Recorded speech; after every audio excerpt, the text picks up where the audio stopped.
सभी भक्तजनों को सप्रेम नमन। भक्तों, एक जिज्ञासा आई है कि गणेश का सर हाथी का क्यों है, मनुष्य का क्यों नहीं है?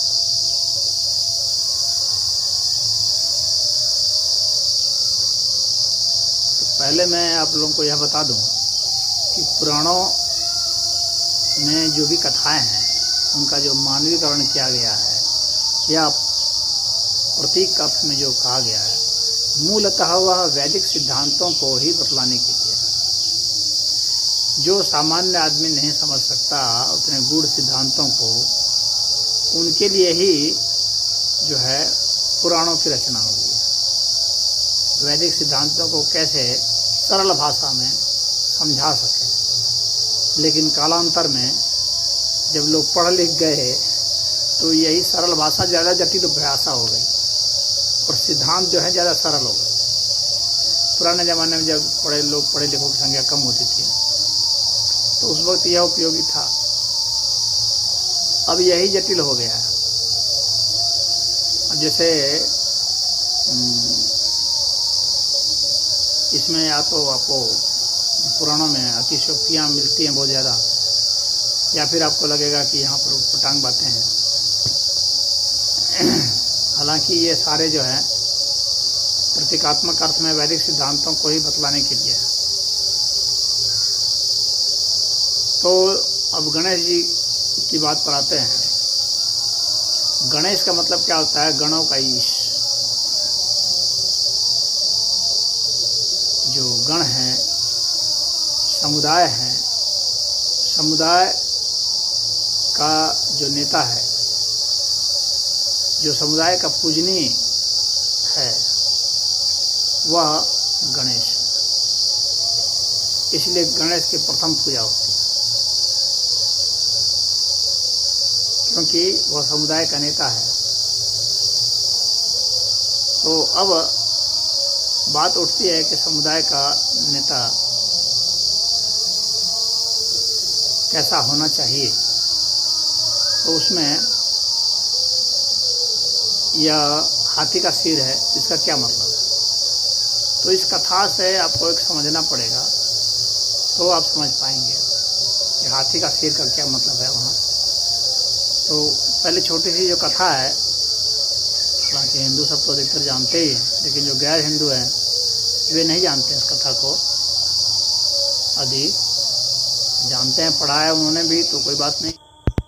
तो फिर कथा यह जाती है कि पार्वती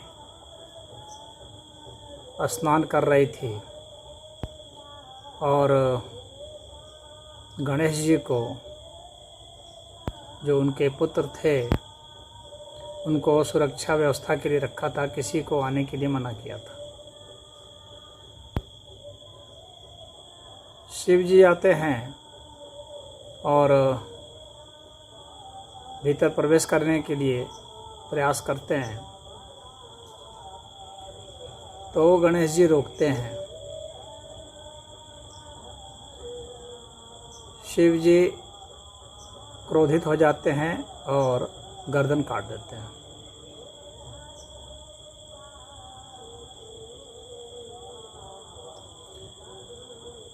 अब पार्वती बाहर आती हैं तो देखती हैं कि उनका पुत्र मरा हुआ है, तो बहुत नाराज़ हो जाती है। शिव जी मनाने का प्रयास करते हैं, तो वो दो शर्त रखती है मानने के लिए। पहला कि गणेश को पुनर्जीवित किया जाए और इसके कटे सिर को जोड़ा जाए पुनर्जीवित करके, और दूसरा कि यह सर्व पूज्य हो। फिर गणेश जी के उस सिर को, जो कि काट दिया गया था, उसको नहीं जोड़ा गया, बल्कि एक हाथी का सिर काट कर लाया गया और उसको जोड़ा गया। तो अब यहाँ पर यह प्रश्न कुछ लोग उठाते हैं कि इसमें बहुत सारे प्रश्न उठते हैं, कोई एक नहीं उठते हैं, कि पार्वती ने अपने मैल से गणेश जी को बनाया था तो फिर से एक और गणेश जी को बना सकते थे, अपने मैल से दूसरे गणेश जी को। जब मैल से ही बनाना है तो और भी गणेश बनाए जा सकते हैं। पार्वती ने जब उसे बनाया और प्राण दान दिया तो शिव के लिए, शिव की क्या ज़रूरत थी? पार्वती खुद भी जोड़ सकती थी और खुद भी उसको बना सकते थे फिर से। फिर और भी प्रश्न उठते हैं, जैसे शिव जी गणेश जी से क्यों लड़ाई किया है, क्यों नहीं वेट किए? या शिव जी ने पूछा कि क्यों नहीं पहचाना उसे? तो कैसे ये शिव जी हैं, कैसे ये ईश्वर हैं जो पहचानते ही नहीं है कि सामने वाला कौन है? और इंतज़ार नहीं करके उसको मार क्यों दिया इतना सा छोटा सा अपराध के लिए? फिर है कि उसी धड़ को क्यों नहीं जोड़ा जो काट दिया गया था? फिर उस हाथी के धड़ को ही क्यों जोड़ा? तो ये सब बातें हैं। अब ये सब जो प्रश्न हैं इनके तो मतलब काफ़ी लंबा वीडियो हो जाएगा। फिर भी पहली बात है कि पार्वती ने अपने मैल से बनाया। कहने का यहाँ पर तात्पर्य है कि हम जितने भी लोग बने हैं सब इन्हीं पदार्थ से बने हुए हैं, इसी मैल से बने हुए हैं। जो अवशिष्ट है पदार्थों के, सूक्ष्म अवशिष्ट, उन्हीं से हम बने रहते हैं। पार्वती प्रकृति है, तो प्रकृति के जो सूक्ष्म तत्व हैं, अवशिष्ट हैं, उसी से हम बनते हैं, उसी से रचनाएं होती हैं। कहने का तात्पर्य यहाँ पर यह है। पार्वती ने उसे बनाया, उसे प्राणदान दिया, प्राण उसमें डाला, फूंका और उसे खड़ा किया। तो जब पार्वती ने उसे बनाया, पार्वती तो प्रकृति है, लेकिन पार्वती सिर्फ प्रकृति नहीं, वास्तव में वे शिव शक्ति, यानी इस प्रकृति में भी प्राण क्षमता है। उसकी सूक्ष्मता से प्राण जो सूक्ष्म रूप से विद्यमान है वह उसमें है, और उसके पीछे जो चेतना है वह भी विद्यमान है, शिव तत्व भी विद्यमान है। उस प्रकृति में भी शिव तत्व विद्यमान है। उस आधार पर उसको बना दिया गया। तो कैसे बन गया, यह बात आप समझ में आ गई। ये जो संदेश है, संदेश यही है कि चेतना और प्रकृति के ही संयोग से किसी चीज़ का निर्माण होता है। तो पार्वती ने इसे बना दिया। अब पार्वती ने इसे बनाया और इसे अपनी सुरक्षा में लगा दिया। अर्थात जब मनुष्य उत्पन्न हो जाता है तो उसके पास यह दायित्व है कि इस प्रकृति की सुरक्षा करे। हम में से अधिकतर लोग जो हैं वो प्रकृति को नष्ट करते रहते हैं, अनजाने या जानबूझकर के दोहन शोषण करने में प्रकृति को हम नज़रअंदाज करते हैं। यहाँ पर यह संदेश है कि प्रकृति की रक्षा करनी है, सभी से रक्षा करनी है। बलशाली व्यक्ति से भी रक्षा करनी है, कमजोर से भी रक्षा करनी है, सभी से रक्षा करनी है। यह हम सबका दायित्व है। अब इसमें, इस रक्षा में शिव तत्व की एंट्री होती है, और शिव तत्व इस प्रकृति रक्षक तत्व से पूछते हैं तो कौन है? तो यहाँ पर कुछ लोग कहते हैं कि शिव जी ने पूछा। शिव क्या कैसे ईश्वर थे उनको मालूम नहीं? मालूम है। लेकिन कोई ज़रूरी नहीं है कि मालूम है तो वह नहीं पूछ सकता। शिव को हर बात मालूम है, परंतु फिर भी पूछना है। यह शिष्टाचार है, यह बतलाने के लिए है कि आपके पास नॉलेज भी है तो भी आप सामने वाले का सम्मान करते हुए ही आप उसका परिचय पूछेंगे। तो शिव जी ने ऐसा पूछा। अब गणेश जिद पर उतारू हो गए और शिव को नहीं आने देने लगे।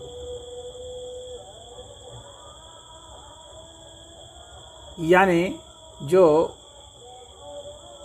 ऐसे व्यक्ति होते हैं जिनमें शक्ति होती है, तो वैसे व्यक्ति प्राकृतिक शक्तियों से जो संपन्न है, ऐसे व्यक्ति बहुत अहंकार से पीड़ित हो जाते हैं, इतना कि चेतन सत्ता को भी नकारने लगते हैं।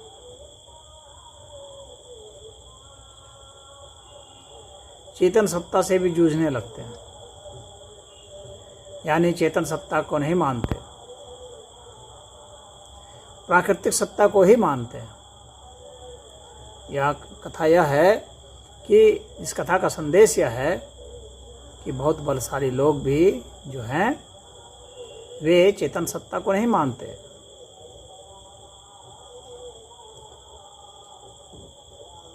ऐसे लोग एक तरह से नास्तिक होते हैं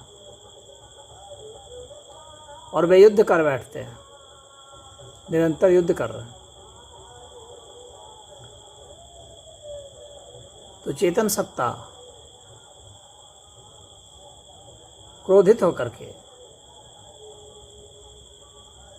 उसका सर काट देते हैं। सर काट देते हैं अर्थात अहंकार काट देते हैं। यह उसके कल्याण के लिए ही ऐसा किया जाता है।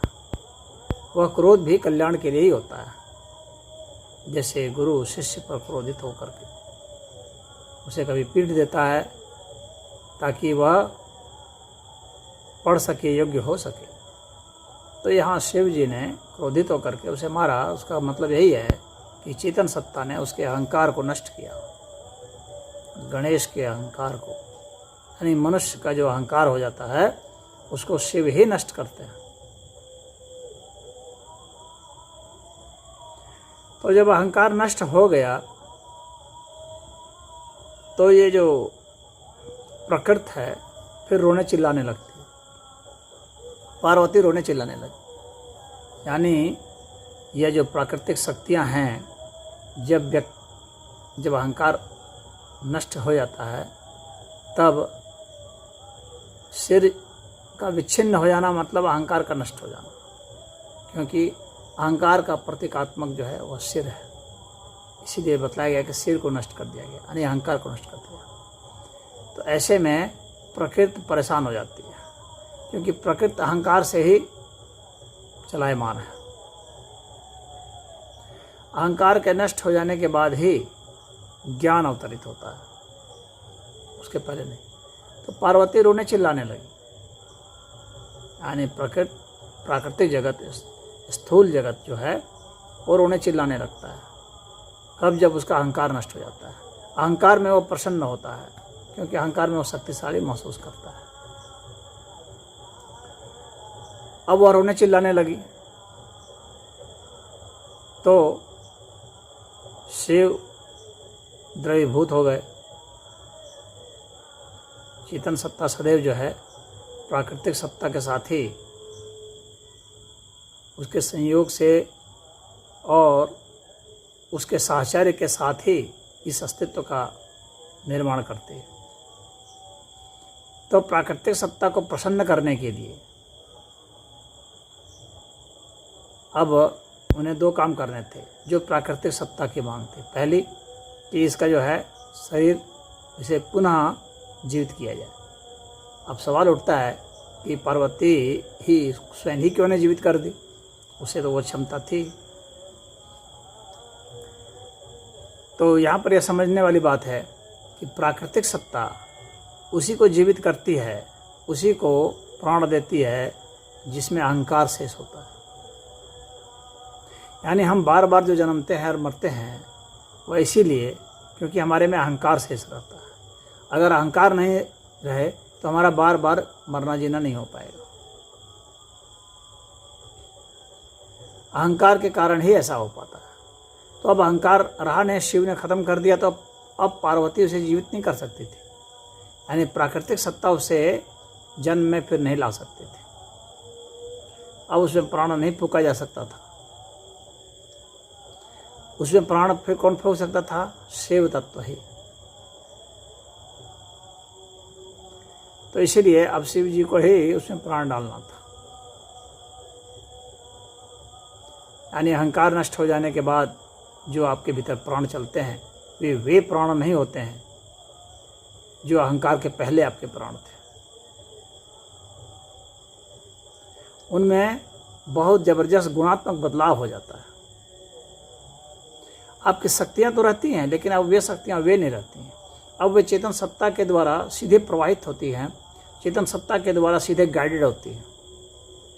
इसलिए अहंकार सहित जो व्यक्ति का बर्ताव होता है वही बर्ताव उसका जब अहंकार रहित हो जाता है तब नहीं बर्ताव होता। वही प्राण है, वही सब कुछ है, लेकिन फिर भी बदले गए। तो वह चेतन सत्ता के द्वारा जो अब प्राणित हो रहा है वह प्राण कुछ विलक्षण हो जाता है। तो अब शिव को ही उसे प्राणित करना था। फिर खोज में निकल जाते हैं, गढ़ों को आदेश दिया तय चले जाओ उत्तर दिशा की ओर, और कहीं पर कोई हाथी मिले, कोई भी प्राणी मिले, उसका सिर काट के ले आओ। तो एक कथा और इसके साथ है जिसमें यह है कि दुर्वासा ऋषि को भगवान विष्णु ने पुष्प दिया था पारिजात का।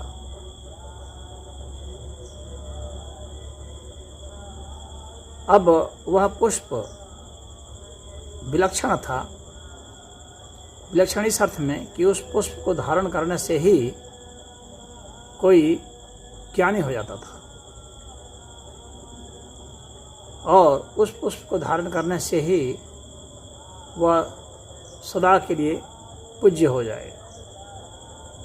भगवान विष्णु ने इसे दुर्वासा को दिया। दुर्वासा ने सोचा कि इस पुष्प को मैं किसी अच्छे व्यक्ति को दे दूँ, श्रेष्ठ व्यक्ति को दे दूँ, तो उन्होंने इंद्र को दे दिया। इंद्र ऐरावत पर बैठे हुए थे, ऐरावत हाथी जो था। तो इंद्र ने उस पुष्प को स्वयं नहीं पहना बल्कि ऐरावत को पहना दिया, ऐरावत में डाल दिया। तो वह माला जो थी उसकी उस पर डाल दिया।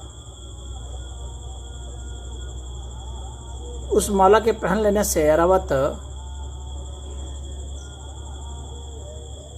ज्ञानी हो गया, उद्दंड हो गया, कहा जाता है, मतवाला हो गया, और इंद्र को छोड़ करके जंगल में भाग गया।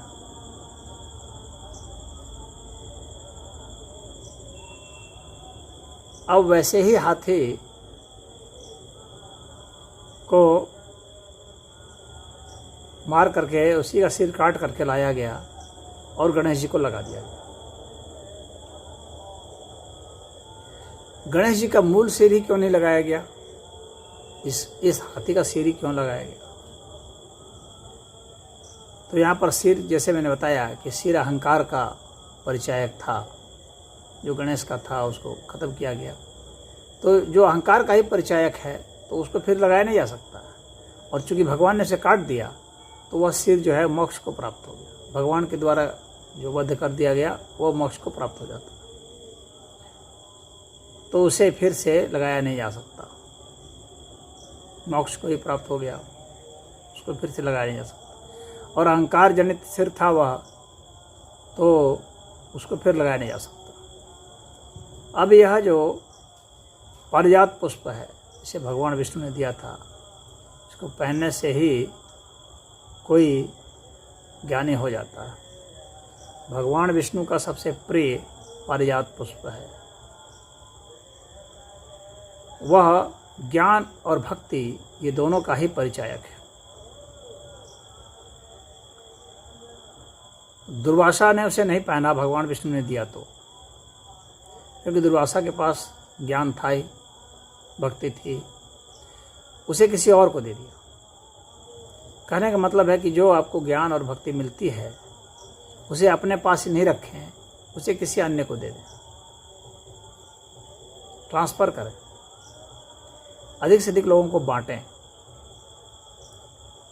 भगवान विष्णु ने दुर्वासा को बांट दिया, दुर्वासा ने इंद्र को बांट दिया। इंद्र ने उसका सम्मान नहीं किया, उसे हाथी, अपना जो उनका हाथी था ऐरावत, उसके सर पर डाल दिया। इंद्र कौन है?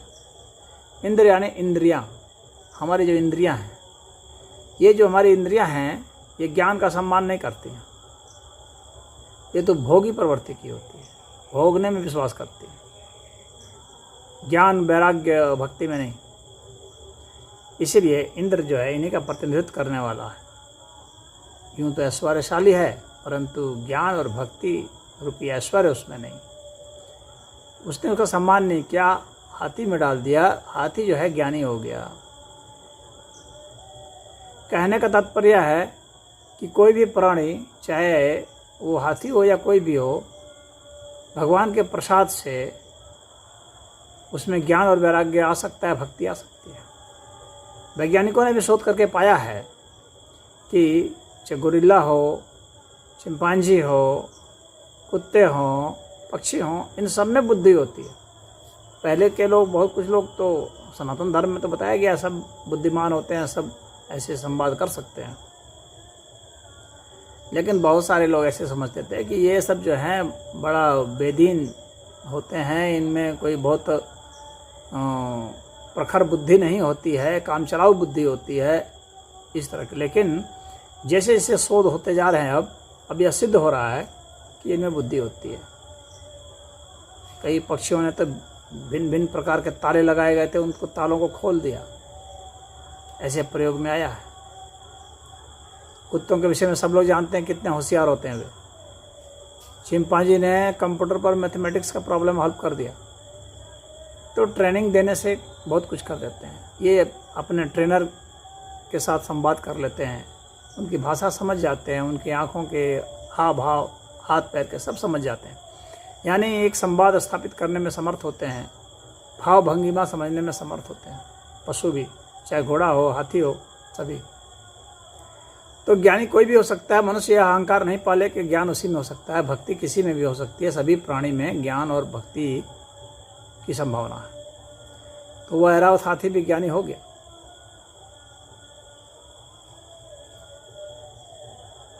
और ज्ञानी होने के बाद क्या हुआ कि वह इंद्र को छोड़ के भाग गया। यानी जो व्यक्ति ज्ञानी हो जाएगा वह अपने इन इंद्रियों का उतना सम्मान नहीं करेगा, वह इन्हें छोड़ के चला जाएगा। और वो जंगल में भाग गया। ज्ञानी व्यक्ति चला जाता है कहीं भी। ऐसे ही हाथी का सर काटा गया, यानी ज्ञान और भक्ति का जिसमें समावेश था वैसे का सर ला करके गणेश में डाल दिया गया, प्राण फूंक दिया गया। ऐसे व्यक्ति प्रथम पूज्य हुए। तो ये प्रथम पूजा इस आधार पर हुई, और उनके सर काटने के पीछे ऐसा रहस्य है। भगवान शिव को, अब शिव क्यों नहीं वेट कर पाए, क्यों ऐसा करना? क्योंकि शिव को वो सारी लीलाएं करनी थी, वो सब कुछ करना था। क्योंकि शिव को भी कहा जाता है कि अभिशाप दिया गया था अगस्त्य ऋषि के द्वारा।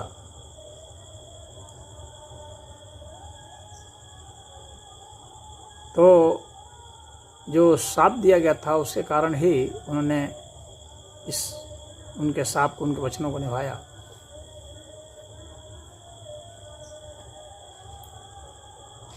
तो कथा यहाँ पर जो बताई गई है वो मुख्य रूप से जो वैदिक दर्शन है उस दर्शन को ही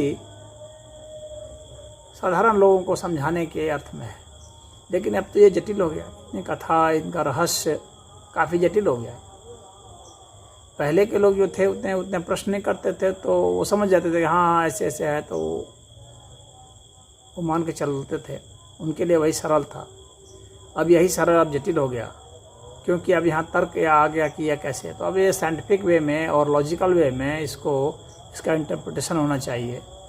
तो वैदिक सिद्धांतों के आधार पर पुराणों को समझाना थोड़ा कठिन तो ज़रूर है, परंतु तत्वज्ञानी इन्हें समझा सकता है।